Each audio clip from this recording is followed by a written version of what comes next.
Sejam bem-vindos, eu sou Fabiana Castelo Branco e a nossa aula de hoje é sobre identidade e autonomia, tá bom?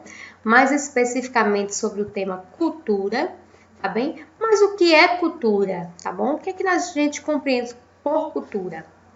A cultura representa a expressão da diversidade da condição humana. Ela compreende todas as ideias, os comportamentos, o conhecimento, a arte, as crenças, as leis, a moral, os costumes e os padrões de conduta aprendidos, adquiridos e transmitidos pelos indivíduos em sociedade, ou seja, aquele que é passado de geração em geração. Como representação de um complexo social, é possível se observar nos mais distintos povos variáveis manifestações culturais.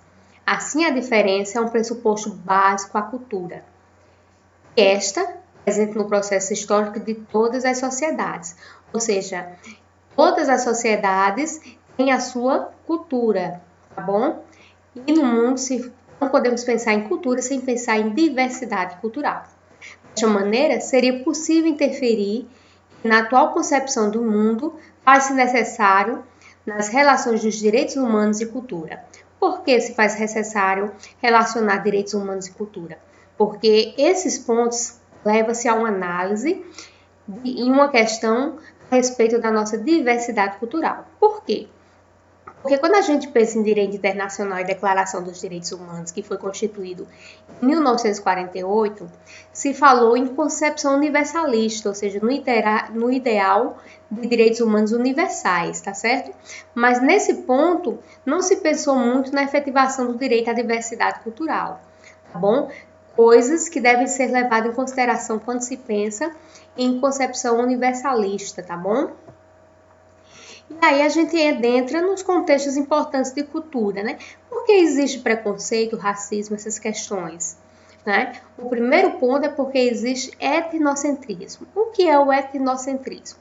Etnocentrismo é a tendência que faz um homem ver o mundo através de sua cultura, tendo como propensão o fato de considerar que o seu modo de vida é o mais correto e o mais natural. Um exemplo, né? Vamos ver aqui a Xaxa, tá bom? Aqui ao lado, tá vendo aqui?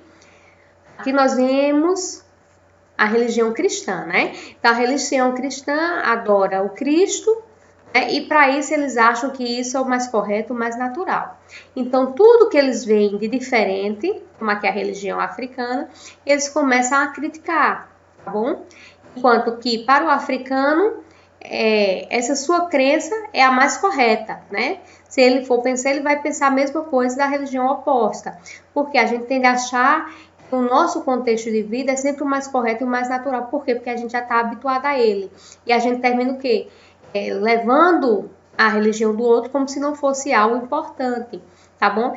Isso é o quê? O etnocentrismo é a base do racismo, da xenofobia, da intolerância religiosa, tá certo? Da intolerância às diversidades sexuais, entre outras, tá bom? E aí a gente vê esse outro exemplo aqui, ó. Né? Na nossa sociedade oriental como a nossa, ocidental, me desculpem, né? Ela faz tudo coberto, menos os olhos. Isso é uma cultura machista, cruel e dominadora. Porque para a nossa cultura, isso é machismo. Já para quem vive numa cultura diferente da nossa, ela faz, ó, tudo descoberto, menos os olhos. Isso é uma cultura machista, cruel e dominadora. Ou seja, ela pensa a mesma coisa com referente a outra cultura. O que é que essa charge traz? Ela traz o choque cultural, a diferença de pensamentos, que é o que a gente chama de etnocentrismo, tá bom? Mas como se livrar desse etnocentrismo, né? A gente se livra do etnocentrismo através do relativismo cultural, tá bom? Mas, antes disso, a gente vai discutir o que seria determinismo social. O que é que ocorre? O etnocentrismo ele foi algo tão forte na nossa sociedade, que ele terminou criando um preceito, né? Quando a gente pensa em determinismo social, a gente pensa no evolucionismo de Charles Darwin, tá bem? O que Charles Darwin dizia? Que os melhores tendem a sobressair, né? Aqueles que melhores se adaptam são aqueles que vão se adaptar ao ambiente e os outros que não se adaptam vão perecer e vão morrer. Então, o Spencer, ele pegou essa ideia de Darwin e trouxe para a sociedade. E aí ele diz que, assim como é na biologia, também ocorre na sociedade, tá certo? Então, o determinismo social, ele afirma que, tá certo? Que existe uma cadeia de relações causais entre causa e efeito, que determina os padrões de construções do mundo, interferindo inclusive nas ações e na vida das pessoas, tá bom? E aí ele parte daquela ideia que os indivíduos que estão melhores dentro da sociedade seriam aqueles que se adaptavam melhores ao meio, tá bom? Os que não se adaptavam. Isso aqui não leva em consideração as condições sociais, tá bom? Em questões de classe. E aí a gente vê um exemplo claro aqui, né? O senhor aqui, ó, ele tá na chargezinha, né? No quadrinho, ele faz menos choros e mais trabalho, é o que eu digo, né? Estou cansado das pessoas pedindo ajuda, porque ninguém me trouxe nada na bandeja. Aí tá aqui a moça trazendo para ele as coisas na bandeja, né? E aí se pergunta qual o segredo do seu sucesso, né? Isso aqui é uma crítica justamente a esse modelo de determinismo social, tá certo? Hoje em dia ele não é mais aceito, ele é muito criticado, tá bom? Isso também cria o quê? Estigma, né? Estigma é uma teoria criada por Evan Goffman, tá bom? Esse autor aí, aqui é o livro dele, tá bom? E o que é que ele vem dizer? Ele vem dizer que o estigma social é definido enquanto uma marca social ou um sinal que designa ao portador como desqualificado ou menos valorizado.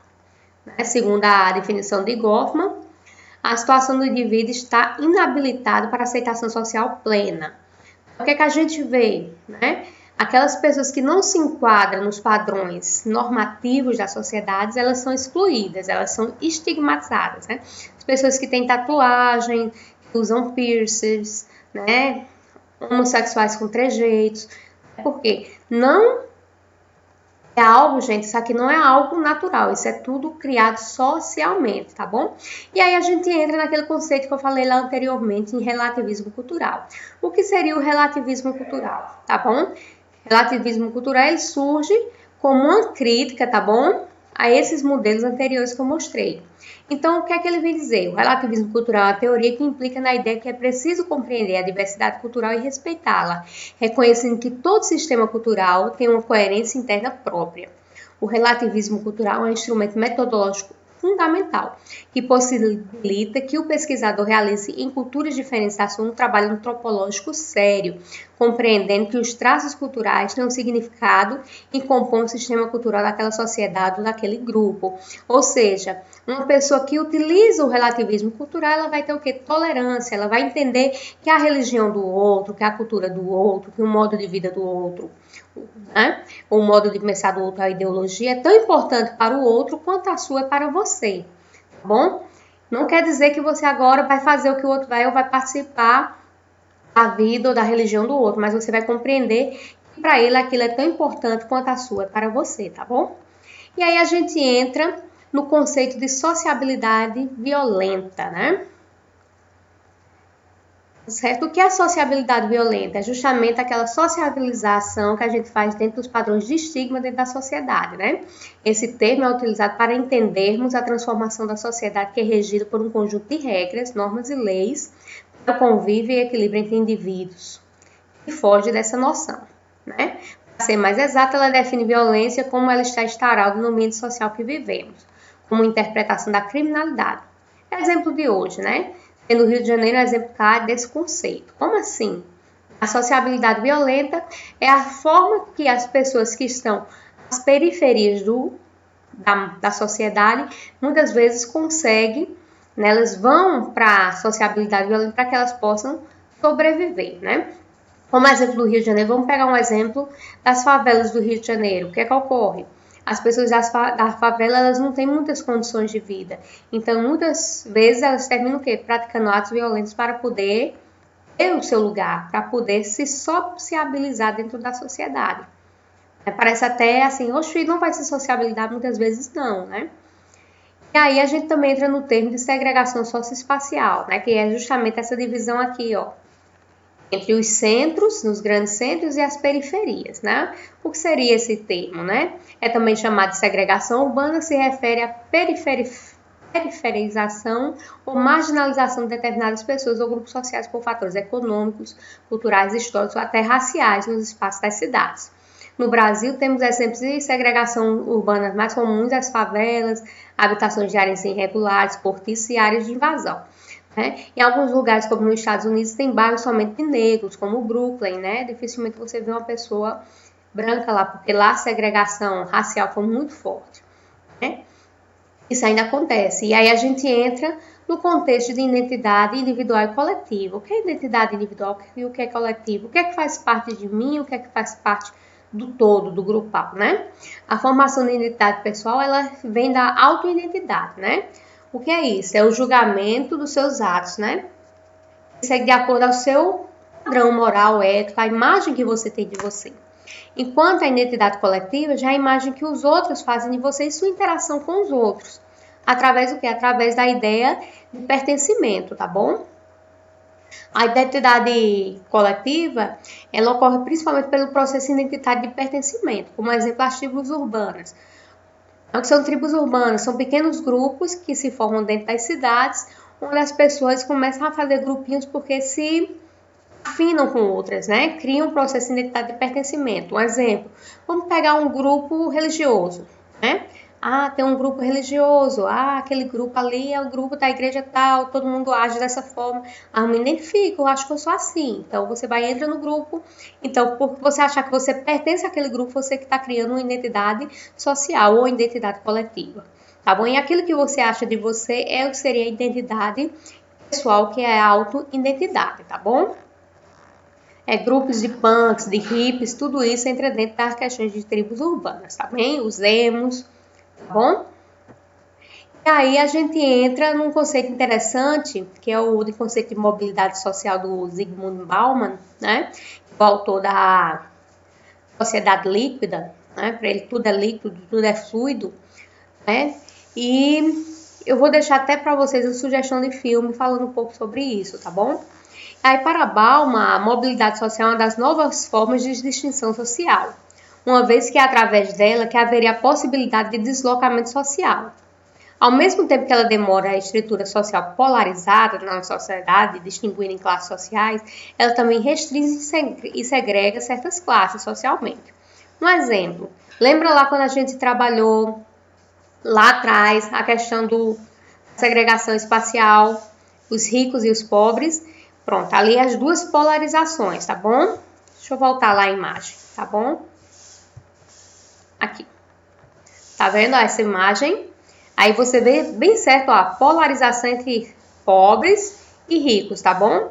E aí o Bauman vem dizer que o que é que acontece? Que existem as possibilidades de você sair de uma classe para outra, né? Um rico, se ele não souber manter, ele pode chegar a ser pobre, né? Se o pobre ele soubesse também viver, ele pode se tornar rico. Isso é o que ele chama de mobilidade social, essa possibilidade de você mudar de classe, tá certo? E de queira ou não, do jeito que no momento que você muda de classe ou você não muda, aquela classe que é menos favorecida, ela é segregada, tá bom? E aí, existe esse filme, é muito interessante para se ver, O Preço da Mãe, ele fala bem sobre isso, ele interliga essas questões de mobilidade às questões de tempo de vida. É muito legal, tá aqui o linkzinho, quem quiser assistir, tem no YouTube, tá bom? Para todo mundo assistir. E aí a gente entra nos contextos mais atuais, né? Que seria o quê? Quando a gente fala de autonomia, de identidade, a gente fala também de estados democráticos de direitos e direitos humanos, né? A gente não pode pensar em identidade sem pensar na identidade política. Por quê, gente? Porque não se formam sociedades, não se formam indivíduos, né, fora de um contexto político. A política ela está englobada a tudo isso, tá bom? Então, o Estado democrático de direito é um conceito que designa a qualquer Estado que se aplica para garantir o respeito às liberdades civis, ou seja, o respeito pelos direitos humanos, pelas garantias fundamentais, através do estabelecimento de uma proteção jurídica, tá bom? O que são as garantias fundamentais, gente? Direito à vida, direito à saúde, direito à alimentação, direito à educação. Essas são as garantias fundamentais, tá bom? E tudo isso é o quê? Estabelecido uma proteção política, e tudo isso está garantido pela nossa Constituição Federal, tá bom? E aí, a gente pensa, né? Direitos humanos. Como é que estamos vivendo hoje nossos direitos humanos, já que ele está dentro desse contexto aqui, ó. de garantias fundamentais, tá bom? Através de leis. Como é que a gente está vivendo esses direitos humanos, essa democracia aqui no Brasil? Existem violações, existem retrocessos ou não? Tá bom? E esse ponto é o ponto que eu vou deixar em aberto para a gente discutir na live, tá bom? Da aula, tá bom, gente?